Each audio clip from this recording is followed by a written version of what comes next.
Tu traverses une rupture ou une séparation douloureuse, écoute ça. Même Jésus est rejeté par certains cœurs. Même Jésus a été humilié, trahi, trompé quand il était sur terre. La façon dont les gens te traitent n'a rien à voir avec ta valeur, mais tout à voir avec leur niveau de conscience, d'amour, de compassion qu'ils sont capables de recevoir en l'état actuel. Les saints ont un passé, les pécheurs ont un futur. Les saints sont le futur des pécheurs. Les pécheurs sont le passé des saints.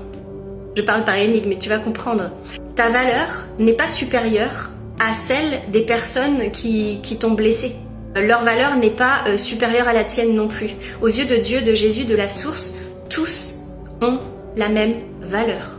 Une vie est une vie est précieuse. Mais Dieu nous a dotés du libre arbitre. Chacun est libre de choisir s'il s'ouvre à l'amour ou pas. Il y a des gens qui sont tellement blessés, qui vivent tellement dans la peur, qui ont tellement de conditionnements mentaux, etc., qui ont tellement de blessures, qu'ils ne se croient pas dignes.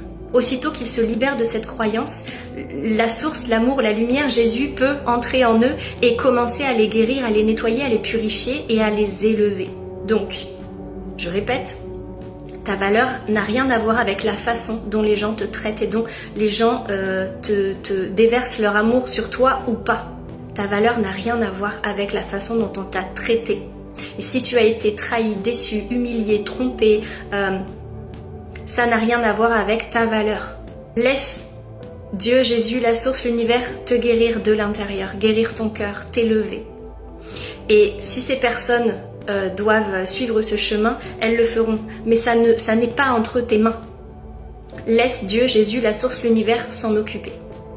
Occupe-toi de toi, de ta conscience, de ton amour, de ton nettoyage, de ta purification, de ton élévation. Remets ton cœur entre les mains de Jésus, entre les mains de Dieu, et laisse-le s'occuper de ce qui est hors de ton contrôle.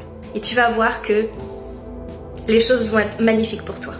Quand les gens te rejettent, à un moment donné, quand les gens sortent de ta vie, c'est une protection de Dieu. Et c'est pour que tu puisses recevoir ce que tu mérites vraiment par la suite. Donc continue d'avancer. Ne reste pas devant une porte qui est fermée à pleurer pendant des mois, des semaines, des années, parce qu'il y a des choses qui t'attendent plus loin. Remets-toi en marche. Donne la main à Dieu, il va t'accompagner.